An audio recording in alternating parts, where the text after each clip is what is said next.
All right, let's just dive right into this explainer and unlock some truly timeless secrets for mastering your own mind.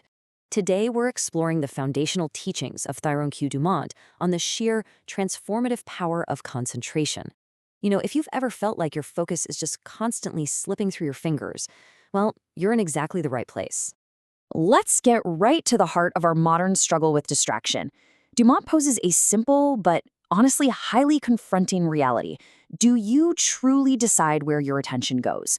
Or are you just automatically reacting to whatever loud noise, stress, or random thought pops up into your head? His core premise here is simple but absolutely profound. Concentration isn't just some soft skill or a trendy corporate buzzword. It is literally the ultimate life hack that multiplies your natural abilities.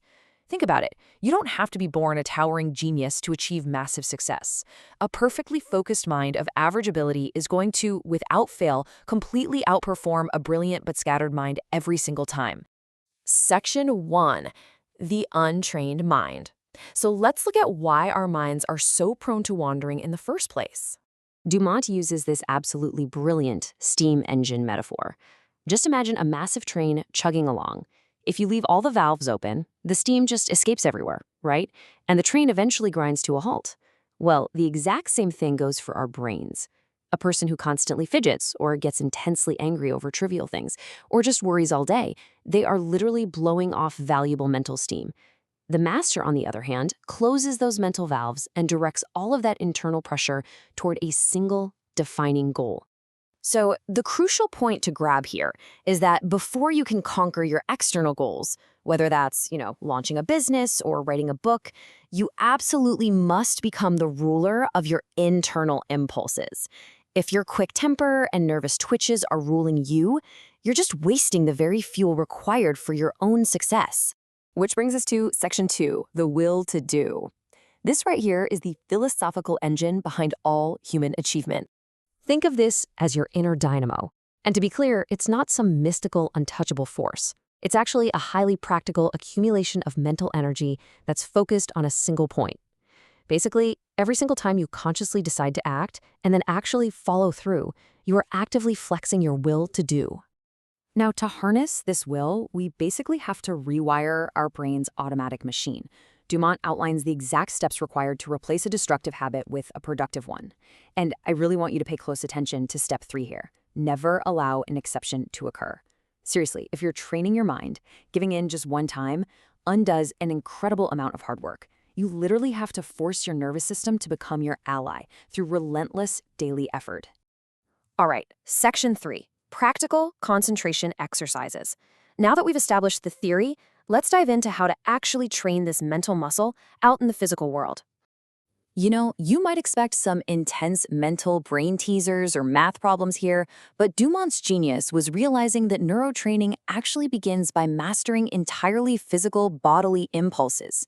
Because your mind and your muscles are so intimately connected, taking control of your physical movements is literally the ultimate gateway to controlling your stray thoughts. Let's look at the first exercise. It sounds deceptively easy until you actually try to sit for 15 minutes without a single micro-movement or twitch. Go ahead and try this later today. Just sit in a chair, relax, and demand absolute stillness from your body. I guarantee you'll suddenly notice how desperately your body wants to fidget, scratch a random itch, or shift its weight. It's wild. The logic behind this is absolutely fascinating. You aren't just sitting in a chair. You are literally training your brain's self-directing autonomic faculties. By forcing your physical body to obey your will and remain totally still, you're building the exact mental scaffolding required to hold a single thought in your head without getting distracted. Then, the stakes are raised with the famous glass of water challenge. You extend your arms straight out, holding a full glass, and you fix your eyes on the liquid. Your sole purpose for those 5 minutes is to keep that water from trembling even a fraction of an inch. It completely turns physical stillness into this gripping, high-stakes test of your willpower. We can also take voluntary control over our automatic nature by bringing immense focus to the most mundane movements. Whether it's slowly opening your fingers one by one or engaging in a really precise task like slow card laying, the goal is total, unbreakable attention on a very simple physical action. So the absolutely crucial point here is that the boredom is actually the feature, not a bug. Your rebellious mind naturally wants novelty, right? It craves wandering off to something more interesting. But by forcing yourself to watch your fingers move or slowly lay down those cards, you are taming that rebellion. You're building the exact mental stamina needed to stick with massive business goals when the everyday work inevitably gets tedious. Now, once external movement is mastered, Dumont guides us inward with these fascinating advanced exercises. You might step outside and demand your brain isolate the smell of a single flower, completely blocking out all other scents. Or, while lying in bed, you concentrate entirely on the beat of your own heart, visualizing and feeling the blood flow out to your extremities. This represents total, unwavering sensory control. It's just incredible. Section 4, Unleashing Your Inner Dynamo. Okay, so now that we've built the machine, closed those mental valves, and trained the physical body, let's look at what happens when you finally unleash this newly concentrated energy on your big life goals. Dumont uses this perfect sun analogy to visualize how a trained mind operates.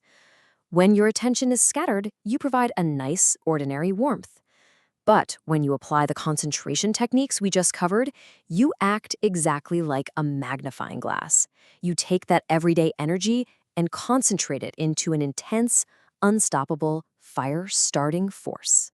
By adopting the mindset that you will find a way or make one, and then backing that up with your newly trained physical and mental focus, obstacles simply melt away. If the path ahead is blocked, the concentrated mind doesn't just scatter into anxiety or give up in despair. No way. It simply burns a new path right through whatever is standing in its way.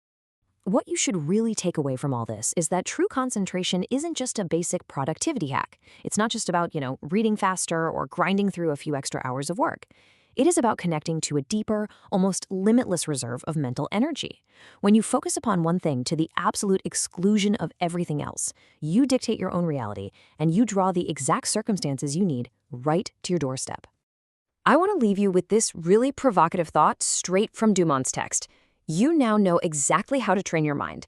You know the practical exercises, sitting perfectly still, the glass of water, isolating your muscles through precise actions like slow card laying, and ultimately mastering your physical impulses. The capability is already sitting right inside of you. The only question left is, will you stop being a drifter, close your mental valves, and actually take control of your destiny today? Let that sink in for a bit and start practicing.